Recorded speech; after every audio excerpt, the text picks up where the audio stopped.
próximo a apresentar vai ser o Marlon Pestana.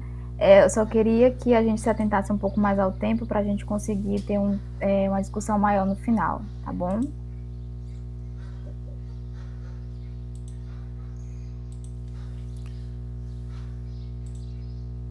Bom dia, colegas. Bom dia.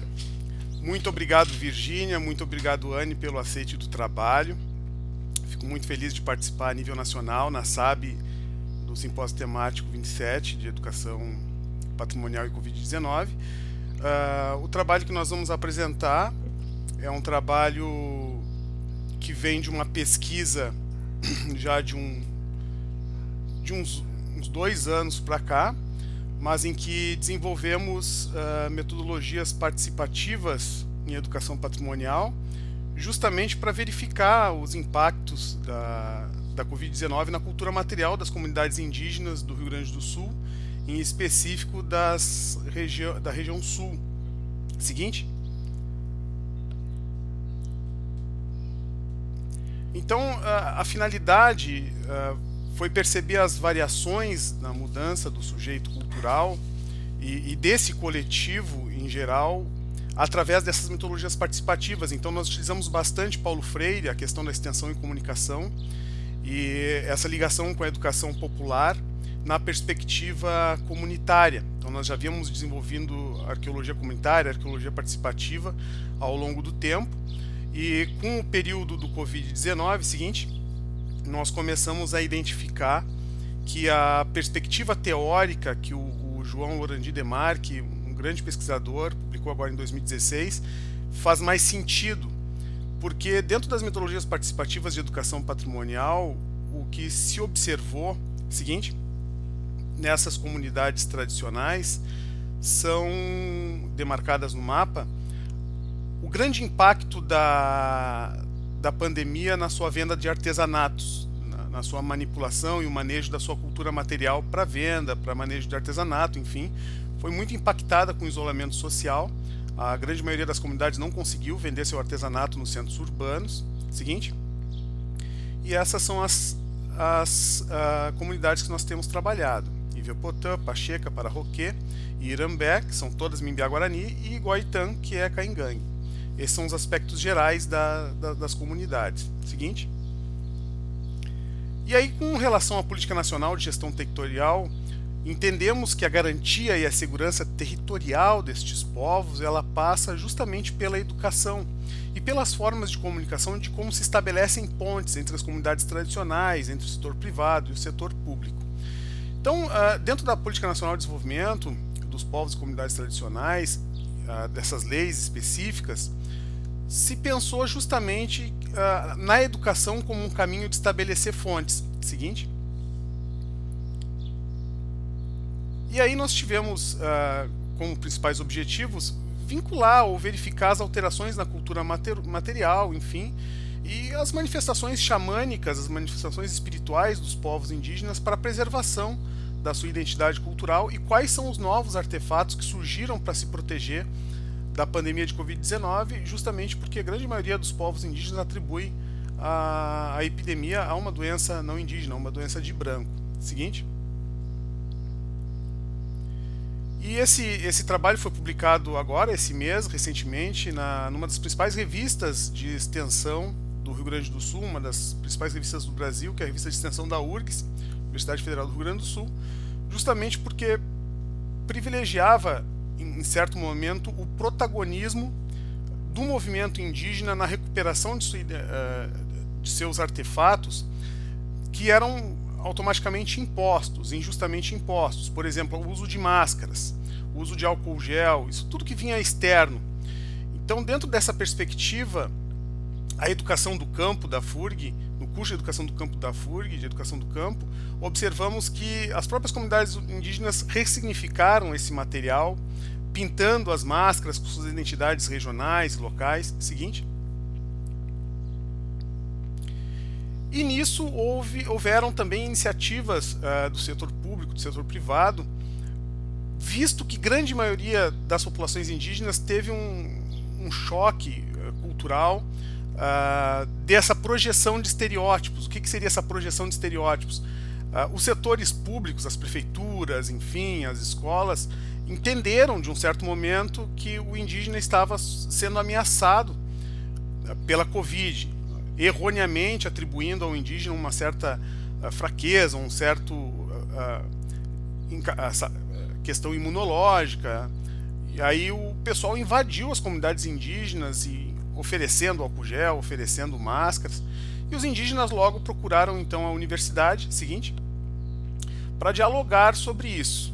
E nesse processo dialógico freiriano, nós identificamos algumas sensibilidades. Primeiro, o risco que essa projeção de estereótipos tem sobre as comunidades indígenas, justamente que nos foi relatado pelos dois interlocutores, os dois caciques, desses cacicados que existiam lá. Então, essa projeção de estereótipo ela foi sendo tratada como, bom, primeiro temos que usar isso em favor das comunidades tradicionais, justamente trabalhando a questão da segurança alimentar. Então se criaram pontes. Seguinte. Pode passar.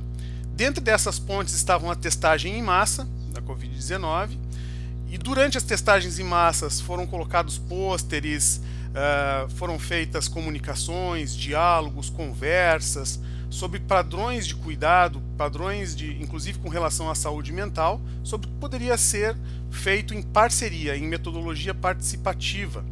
Seguinte. Logo, então, houve um momento de reflexão entre os estudantes indígenas da FURG.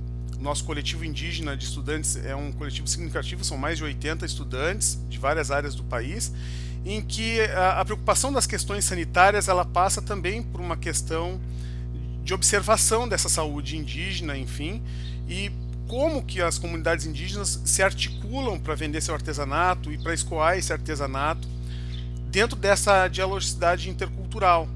Seguinte.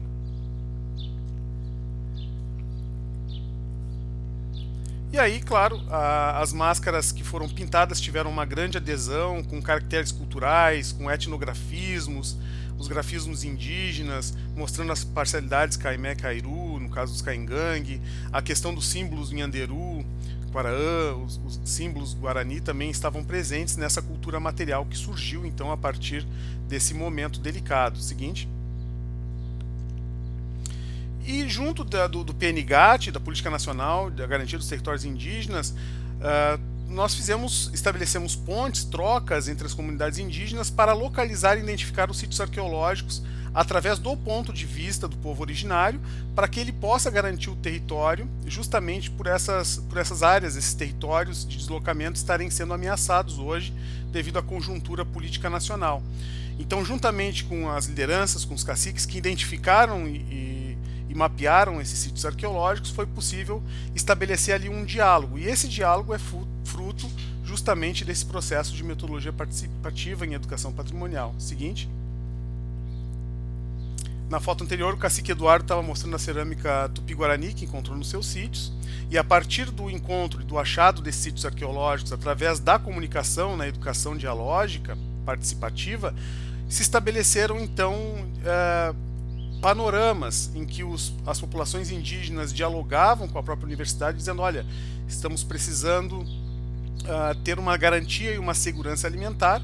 Em troca, então, nós podemos oferecer os nossos conhecimentos tradicionais, espaços para palestras, espaços para aula. Seguinte. E dentro dessas perspectivas ameríndias e arqueoameríndias, as lideranças começaram a dialogar a partir dos seus sonhos, das suas vivências, principalmente dos sonhos. Eles sonham, enfim, da sua espiritualidade.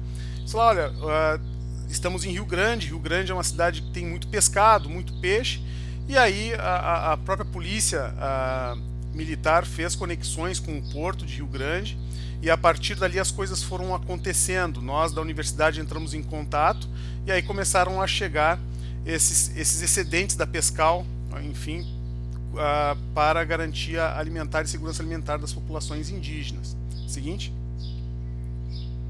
Isso tudo porque se enquadrava dentro de um processo em que os indígenas, assim como todas as populações tradicionais, estavam com muito medo, muito receosas com relação à pandemia de Covid-19. Mas evitando também essa projeção de estereótipos, os indígenas estavam interessados em participar também das discussões, enfim, dos diálogos, que foi possível através da universidade. E através desses diálogos foram feitos rituais, foram feitas festas e celebrações para se angariar fundos, então, através dessa troca. Muitos funcionários da saúde e do município tiveram contato nessa época e se criou então o Conselho Municipal Indigenista, um dos primeiros conselhos para tratar da Covid-19, liderado por comunidades indígenas, pela cacica Talcira, pelas lideranças indígenas. Pode passar? E aí, eu acho que é esse. Então, na educação patrimonial se buscou entender na metodologia participativa quais eram os itens importantes e interessantes. O milho, o feijão, o amendoim, tradicionalmente guarani, foram estudados e foram trabalhados em TCCs dos estudantes do curso de agroecologia, educação do campo, arqueologia, enfim. Pode passar? E as senhoras mais antigas, as lideranças, os anciãos, enfim, eles ofereceram para nós oficinas e que não chamam de oficinas, na verdade chamam de conversas.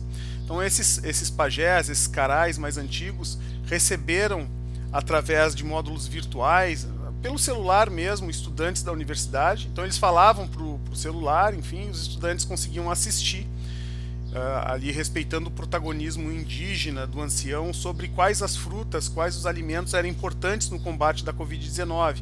Ali atrás da senhora indígena nós temos a bananinha do mato, muito utilizado para o tratamento do pulmão aqui no Rio Grande do Sul. Pode passar?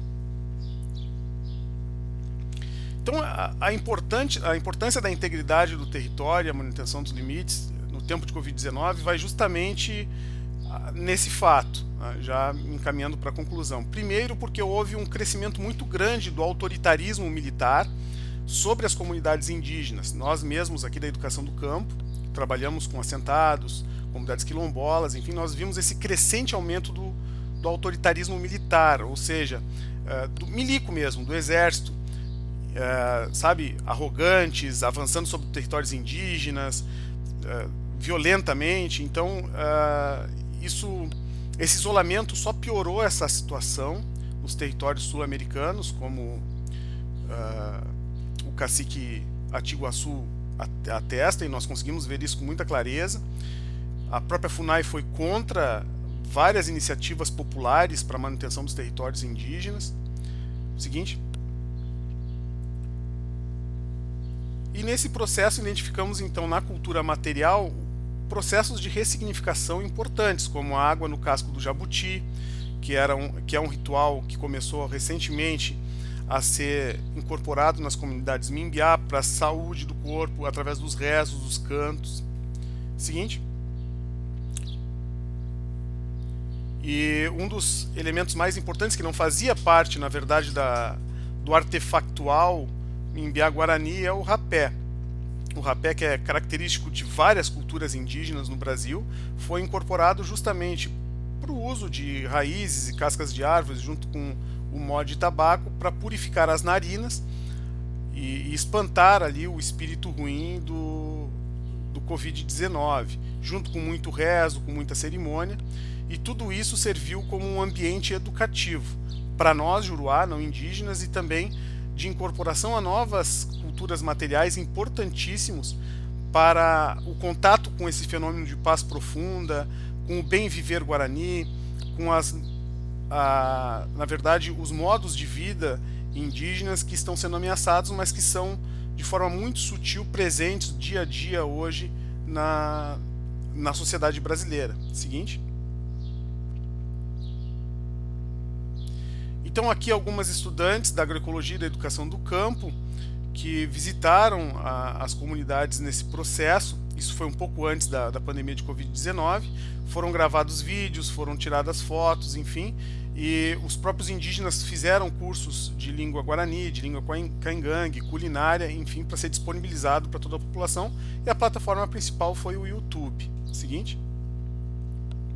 Aqui a nossa principal referência metodológica, João Lourenço Demarque, Perspectivas da Atuação em Educação Patrimonial, E era isso. Fico à disposição para as perguntas depois. Muito obrigado mais uma vez a Virgínia e a Anne pelo aceito trabalho.